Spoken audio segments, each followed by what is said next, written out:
자, 6월 한 달에 우리에게 주시는 말씀은 오늘 시편 84편 4절에 보시면 따라서 하십니다. 주의 집에 사는 자가 복이 있나이다. 제가 늘 강조하지만 우리 성도들은 성전에 복이 있어야 합니다. 성전은 하나님의 집이고, 또 성전은 우리가 살아가는 마치 뿌리와 같은 곳이기에 그 뿌리가 튼튼히 서 있을 때 그 나무가 잘 올곧게 자라고 또 때를 따라서 열매를 맺습니다. 성전은 곧 우리가 가야 할 또 본향의 집을 의미하기 때문에 성도는 당연히 성전을 귀히 여기고 사모해야 하고, 또 한평생 성전의 복을 위해서 기도해야 될 줄로 믿습니다. 성전은 성도들에게 복의 근원이기 때문에, 복의 통로이기에 하나님이 그 성도에게 축복을 하실 때 항상 성전을 통하여, 성전의 말씀을 통하여, 성전의 영을 통하여 복을 주시기에 사랑하는 성도 여러분, 늘 성전에 복이 있으시기를 주의 이름으로 축복합니다. 오늘 1절에 보시면 시인은 주의 성전이, 주의 장막이 어찌 그리 사랑스러운지 마치 깊은 사랑에 빠진 연인의 고백과 같은 그 고백으로 기도하고 있습니다. 1절 다 같이 합독하십니다. 만군의 여호와여, 주의 장막이 어찌 그리 사랑스러운지. 주의 성전을 사랑하는 것은 곧 하나님을 사랑하는 것과 같기 때문에, 그래서 시인은 하나님과 깊은 사랑에 빠진 것으로 묘사를 합니다. 성전의 시인의 사랑은 하나님에 대한 사랑으로 더 깊이 나아가는데, 2절 보시면 그 사랑은 이어집니다. 합독합니다. 내 영혼이 여호와의 궁정을 사모하여 쇠약함이여, 내 마음과 육체가 살아계시는 하나님께 부르신나이다. 시인은 성전을 너무 사랑해서 그 영혼이 사모하여 쇠약할 정도로 마치 상사병에 빠진 것으로 그렇게 묘사하고 있습니다. 그래서 너무 사랑하기에 온몸에 힘이 빠지고, 그래서 여호와께 기도하는 그 모습을 바라보고 있는데, 시인은 왜 이토록 성전을 이렇게 사랑하고 사모할 것인가요? 그것은 바로 성전이 주는 축복을 알았기 때문에 그렇습니다. 그래서 4절에 이렇게 고백합니다. 합독합니다. 주의 집에 사는 자들은 뭐가 있나이다?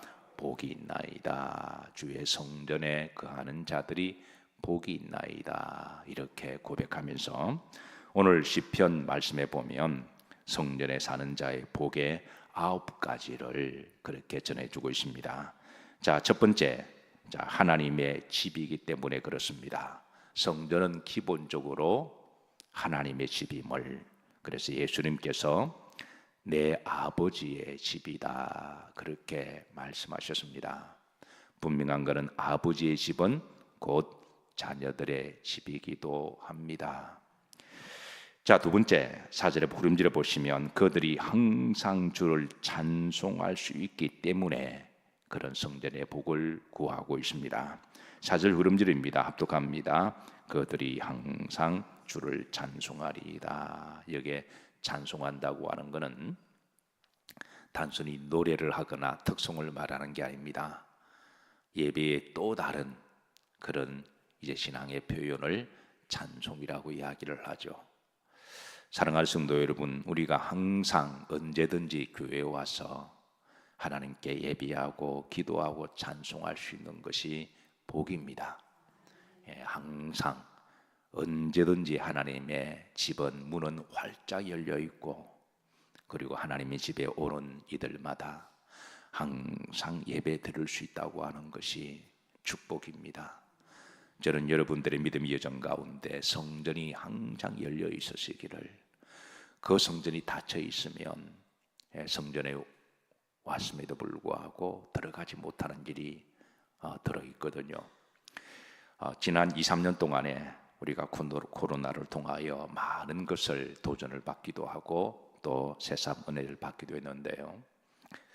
어떤 분은 코로나 중에도 성전을 향한 그 사모하는 믿음으로 그래서 교회에 오셨는데, 우리 교회 이야기는 아닙니다만은 어느 이제 성도님들의 고백에 하면 코로나 때문에 성전 문이 닫혔을 때 성전에 들어가고 싶은데 들어가지 못하고, 들어가고 싶은데 들어가지 못하고, 다시 발걸음을 돌릴 때 눈물이 왈칵 났다고 이야기를 하죠. 그래서 우리 인생에 오늘 찬양을 드린 것처럼 때로는 어떤 인생도 가다 보면 풍랑을 반드시 만납니다. 눈물의 골짜기를 지나갈 때가 있고, 그래서 유독 걸을 때 하나님의 성전에 달려가고 싶어서 달려왔는데 성전 문이 굳세게 닫혀 있거나, 아니면 왔는데 구약에는 성전 문지기가 있었습니다. 레위인들이 성전 문지기를 이렇게 가만히 살펴서, 그래서 그 자격되는 자들을 이렇게 몇 가지 점검을 합니다. 어떤 마음으로 성전에 왔는지, 어떤 자세로 왔는지, 그리고 그 외모도 한번 훑어보고, 그래서 이걸 이렇게 해서 이제 재물을 가지고 왔는지, 이런 것들을 총체적으로 한번 스크린을 쫙 하고, 그래서 자격되는 사람만 들려보냈습니다. 자격되지 못하는 사람은 못 들어가는 거죠. 근데 들어가고 싶은데 성전 문이 꽉 닫혀 있으면 유독 그날만은 반드시 들어가고 싶은데 들어가지 못할 때 눈물이 왈칵 나는, 우리 모든 인생은 언젠가는 이제 이 땅의 나그네 정을 마치고 영원한 하나님의 본향, 하나님의 집에 들어가야 할 때가 반드시 옵니다. 그곳은 반드시 들어가야 돼요. 누가 뭐래도 들어가야 되는데, 그 하늘의 성전 문을 지키는 천사가 당신은 들어오지 못한다라고 할 때에 그때 얼마나 그게 고통스러울까요?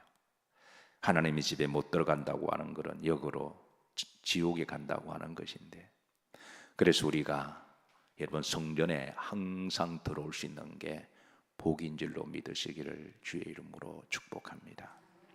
시인은 주의 성전에 항상 들어가서 하나님께 마음껏 예배드리고 하나님께 마음껏 찬송하고 마음껏 내 마음에 엉어리지고 아픈 것들을 눈물로 토로하며 주님께 예배함으로 세임 얻고 위로받을 수 있다고 하는 게 여러분 성도의 복입니다.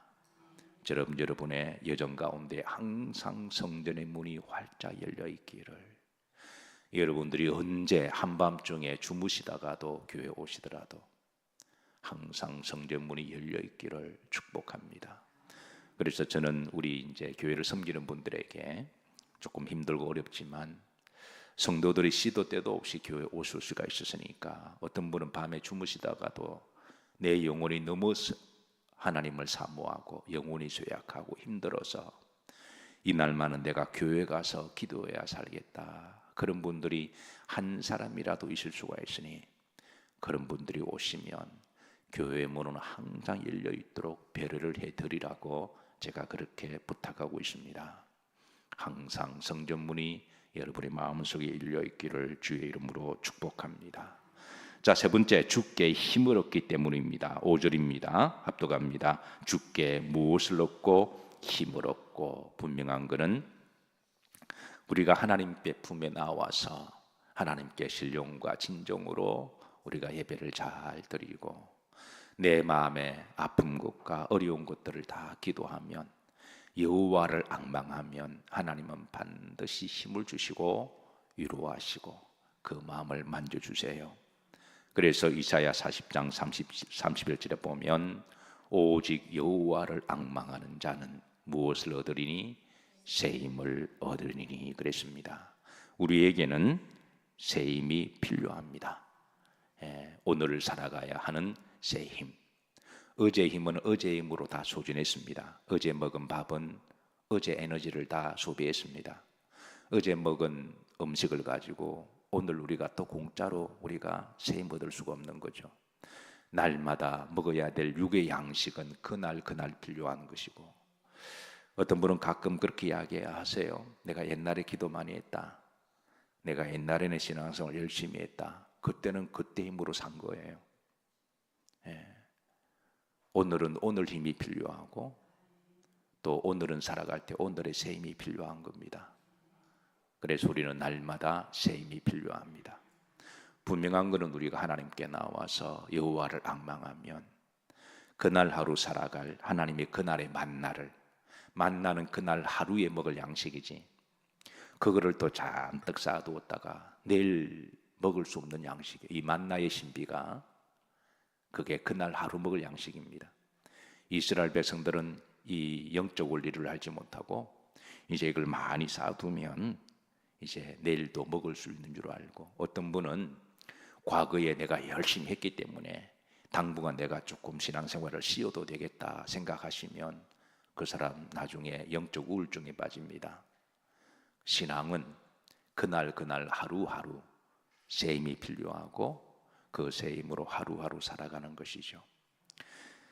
주의 성전에 여호와를 앙망할 때 하나님이 그때마다 새 힘을 주시고 그 새 힘 가지고 여러분 하루를 힘있게 살아가시고 주의 이름으로 축복합니다. 자, 네 번째, 주의 성전에서 하나님의 마음의 시온의 대로를 열어주시기 때문에 그렇습니다. 5절입니다. 우림절입니다. 시온의 대로가 있는 자는 복이 있나이다 그랬습니다. 그러니까 시온의 대로라고 하는 것은 성전으로 가는 길을 이야기합니다. 성전으로 가는 길이 이렇게 넓게 이렇게 열려 있는 사람은 복이 있다는 것이죠. 사실 교회가 아무리 가까이 있어도 내 마음의 성전으로 가는 길이 이렇게 닫혀 있으면 가까이 있는데도 갈 수가 없습니다. 그런데 교회가 아무리 멀리 있어도, 어떤 분은 교회가 1시간 거리는 거리가 있어도 2시간 있는 거리가 있어도 그 마음의 교회를 향한 시온의 대로가 활짝 열려 있는 사람은 오시는 길을 찬송하면서 오시고 기쁨으로 오시고 감사함으로 오는 것입니다. 그래서 우리 마음에 시온의 대로가 있는 게 복이 있습니다. 저는 여러분들의 마음속에 늘 성전을 향한 그 영적인 그 로드가 활짝 열려 있으시기를, 그래서 교회 가는 길이 여러분들에게 즐거운 날이 되시고, 왜 교회는 하나님의 집이잖아요. 우리가 하나님을 만나러 가는 것이니까, 하나님은 만복의 근원이시니까, 우리의 복의 뿌리가 되시니까, 그래서 누가 교회 가자 말하지 않아도 우리 스스로 하나님께 나아갈 길을 준비하시고, 하나님께 나올 때 마지못해 끌려가는 이제 그 도수장으로 끌려가는 그런 재물이 아니라 하나님 나 같은 사람을 불러주셔서 감사합니다, 기쁘고 즐거운 마음으로 나오시는 그분의 마음을 보시고 하나님은 남다른 은혜를 주실 거예요. 자, 5번째, 위로를 받을 겁니다. 6절입니다. 다 같이 합독합니다. 그들이 눈물 골짜기로 지나갈 때에 그곳에 많은 샘이 있을 것이며 이른 비가 복을 채워 주시나이다. 눈물 골짜기란 일종의 언유법입니다. 그런데 이 말씀을 묵상할 때마다 참 기가 막힌 표현이다 생각납니다. 우리 인생에는 걸어가다 보면 누구나 다 눈물 골짜기를 지나갈 때가 있습니다. 눈물 골짜기가 없는 사람 없고요. 그리고 각자의 눈물 골짜기의 지점이 다르고 이 샘물이 다릅니다. 어떤 사람은 어린 시절에 눈물 골짜기를 통과하기도 하고, 어떤 사람은 청소년기에, 어떤 사람은 중년에, 또 어떤 사람은 노년에 통과하는 사람도 있습니다. 또 눈물 골짜기의 종류도 다릅니다. 어떤 사람은 묵고 사는 것 때문에 너무 힘들어서 입에 단내가 나도록 죽기 살기로 열심히 일을 해도 별로 나아진 것이 없는, 먹고 사는 문제 때문에 눈물 골짜기를 지나기도 하고, 어떤 사람은 육체적인 질병 때문에 갑자기 질병이 찾아와서 그래서 숨을 쉴 때마다 자기도 모르게 아이고 죽겠네 라는 말이 나오는 건강의 눈물 골짜기를 지나갈 때가 있고, 어떤 사람들은 가족의 일로 인해서 그래서 그 사랑하는 가족만 생각하면 눈에 눈물이 나고 가슴이 찡 우려오는 그런 골짜기고 있습니다. 그리고 그 눈물 골짜기를 통과할 때 그 눈물의 양도 다릅니다. 어떤 사람은 눈에서 펑펑 눈물이 날 정도로 눈물이 나고, 어떤 사람은 이제 그 눈물 골짜기가 말라서 그래서 그 속에서 더 안타까움이 있는 사람이 있습니다. 그런데 주의 전에 와서 하나님께 기도하고 주님을 바라보면 다시 한번 6절 중반절에 보십시다. 그곳에 많은 무엇이 있을 것이며 샘이 있을 것이며 이런 비가 뭐를 채워주시나이다. 복을 채워주신다. 하나님께서 성전에서 그 성도의 눈에 눈물을 친히 닦아주신다고 말씀하십니다. 히스기야 왕이 살다가 왕인데 왕도 어쩔 수 없는 죽을 병에 걸렸어요. 아니 왕인데. 그래서 하나님께 엎드려 눈물 흘려 기도할 때 하나님이 히스기야 왕의 눈물을 보시고 따라서 하십니다. 내가 내 눈물을 보았다. 여러분, 성전에서 흘리는 눈물은 사람 앞에 흘리는 눈물과 다른 눈물이에요. 성전에서 흘리는 눈물은 몇몇 친구들이 모여서 한 잔 술 하면서 술을 마시고 흘리는 그 눈물과 다른 눈물입니다. 성전에 흘리는 눈물은 개인적으로 한탄하면서 흘리는 그런 눈물과 다른 눈물입니다. 성전에 흘리는 눈물은 하나님이 보시는 눈물이고 그 눈물은 기도의 눈물이고 그 눈물은 하나님이 보시기에 하나님께서 내가 내 눈물을 보았다 그러시면서 그 눈물을 닦아주세요. 여러분 울어도 교회에서 우시기를 주의 이름으로 축복합니다. 괜히 친한 친구들 앞에 눈물 흘리면 나중에는 그 눈물은 그게 참 이상하게 그게 또 용서하시고 들으세요. 그 사람이 추잡한 눈물로 징징 짜는 것으로 그렇게 또 표현하기도 해요. 믿을 만한 친구라고 해서 그렇게 울면서 이야기했더니 그 친구가 이 사람 저 사람에게 말하기를 징징 짰다라고 그렇게 말할 때 가슴이 또 더 아픈 거 있죠. 그래서 여러분 누구나 다 눈물골짜기 지나갈 때 하나님 앞에 나오셔서 기도하시기를 주의 이름으로 축복합니다.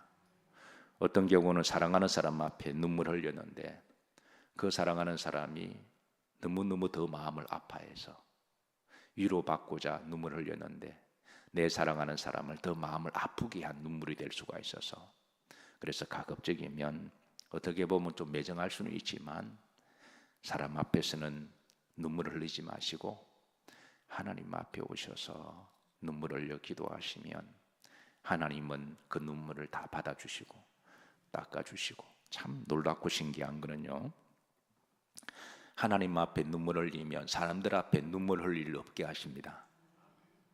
그런데 하나님 앞에 눈물 흘리지 않고 매정하면요 이상하게 사람들 앞에 울 일이 많아요. 자, 6번째 7절입니다. 힘을 얻고 더 얻는 복을 받을 것이다 그랬습니다. 7절 앞도 가십니다. 그들은 힘을 얻고 더 얻어 나아가 그랬습니다. 우리에게는 힘이 필요합니다. 그런데 우리에게는 더 힘이 필요합니다.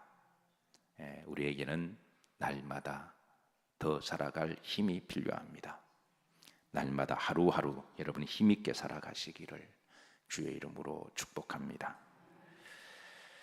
자, 그리고 7째 하나님께서 내 기도를 들어주시기 때문인데요, 8절입니다. 합독합니다. 만군의 하나님 여호와여 내 기도를 들으소서. 야곱의 하나님이여 귀를 기울이소서. 셀라. 셀라 이 말은 아멘과 같은 고백이죠. 그러니까 성전은 기도하는 집이라 주님이 말씀하셨죠. 그래서 성전에서 기도하는 그 기도는 하나님은 반드시 때가 되시니 응답하세요. 저는 제가 지금까지 33, 4년을 목회하면서 응답받지 못한 기도는 저는 보지 못한 것 같아요. 단지 그거는 시간의 문제입니다. 여러분 기도하시고 혹 응답이 안 되시면 아직 기도 양이 안 차신 거니까 조금만 더 기도하세요. 기도 양이 채우시면 또 하나님의 때가 되시면 여러분이 생각했던 것보다 더 좋은 것으로 응답하세요. 그래서 기도는 반드시 응답된다. 여기에 대해서 성도는 추호도 의심하면 안 됩니다. 만약 이것을 의심하고 기도하면 야고보서 1장의 말씀처럼 오직 믿음으로 구하고 의심하는 기도는 바람에 밀려 요동하는 파도처럼 그렇게 마음이 왔다 갔다 하는 자니 이런 기도는 응답받기를 생각지 마라. 그래서 기도할 때 믿음으로 기도하시고, 그 기도의 양과 질은 믿음으로 하는 게 기도의 질이고요. 양은 그 기도 양이 차야 돼요. 어느 정도 기도 양이 좀 차야 하나님이 응답하시는 것이죠. 그래서 기도는 반드시 응답되심을 믿으시기를, 여기 대해서는 초도 의심하지 마시고 기도하시기를 주의 이름으로 축복합니다. 여덟 번째 성전의 복은 9절입니다. 하나님이 나의 방패가 되어 주시기 때문에 그렇습니다. 9절 합독합니다. 우리 방패이신 하나님이여, 주께서 기름 부으신 자의 얼굴을 살펴보옵소서. 그리고 11절에 다시 한번 하나님은 우리의 방패가 되심을 그렇게 고백합니다. 중반절에 하나님은 해요 방패이시라. 우리가 살아가다 보면 우리를 의외로 공격하는 많은 사람들이 있습니다. 예상치 못하는 사람들이 우리를 어택하고요, 태클을 걸기도 하고 넘어지게 하고 뒤에서 확 밀어버리고, 그리고 막 공격하고, 또 그런 사람들이 예상치 못한 어택을 받으면 때로는 낙심하기도 하고, 때로는 당혹스럽기도 하고, 때로는 어떻게 해야 될지 모를 때가 많이 있습니다. 어떤 경우는 내가 잘 아는 사람에게, 또 어떤 사람은 또 내가 사랑하는 사람에게 그렇게 갑자기 공격이 확 치고 들어올 때, 그럴 때 우리가 성전에 와서 기도하시면 하나님 우리의 방패가 되어 주시고 우리를 기가 막힐 방법으로 막아주시고 또 피할 길을 인도하시는 줄로 믿습니다. 자, 시인은 다시 한번 10절에 보시면 이제 주의 성전의 복이 얼마나 귀한지, 내가 성전에서 문지기로라도 있어도 나는 좋습니다. 그렇게 고백합니다. 합독합니다. 주의 궁정에서의 한 날이 다른 곳에서 첫날보다 나은즉 악인의 장막에 사는 것보다 내 하나님의 성전 문지기로 있는 것이 좋사오니 그랬습니다. 자, 마지막으로 9번째입니다. 11절에 보시면 이제 다 같이 합독합니다. 여호와 하나님은 해요 방패이시라. 여호와께서 은혜와 영화를 주시며 정직하게 행하는 자에게 좋은 것을 아끼지 아니할 것임이니이다. 성전에 거하는 자들에게 하나님이 은혜를 주시고 우리가 하나님께 이제 충만한 은혜를 받았습니다. 그리고 그 은혜 안에는 우리가 정직하게 살아갈 수 있는 성실함도 포함되어 있습니다. 그래서 우리가 이제 믿음으로 우리가 우리 삶으로 현장으로 파송될 때 그곳에 우리가 성실하게 땀 흘려 살아가는 것, 정직하게 살아가는 것, 그렇게 살아가면 하나님은 이들에게 좋은 것을 아끼지 아니할 것임을, 땀 흘려 수고하여 뿌린 것들을 하나님은 거두게 하시고, 나는 뿌린 자가 거두게 하시는 하나님이시다. 울며 씨를 뿌리는 자는 기쁨으로 그 곡식단을 가지고 거두어 돌아오리로다 말씀하셨으니, 저는 여러분들이 이제 한 주에 열심히 사시고 또 교회에 오셔서 하나님의 아름다운 보고를, 아름다운 간정을 많이 올려드리시기를 주의 이름으로 축복합니다. 자, 시인은 이제 마지막으로 다시 한번 주님께 고백합니다. 합독합니다. 만군의 여호와여, 주께 의지하는 자는 복이 있나이다. 6월 한 달도 성전에 복이 있으시기를, 여호와의 성전에 거하시면서 오늘 하나님이 성전에 거하는 자에게 주시는 이 감추어진 많은 복을 마음껏 누리셔서 6월 한 달도 우리가 각자 가야 할 길이 있고 또 해야 될 일들이 있습니다. 그리고 우리 각자 해야 될 사명이 있습니다. 이 길을 성전에서 여러분 복의 근원이 되셔서 성전에서 힘을 얻으시고, 성전에서 지혜 얻으시고, 성전에서 또 주시는 하나님의 은혜를 충만히 입으셔서 6월 한 달도 하나님 앞에 아름다운 보고들을 많이 올려드리시고 여러분의 축복의 지평이 더욱더 넓어지시기를 주의 이름으로 축복합니다.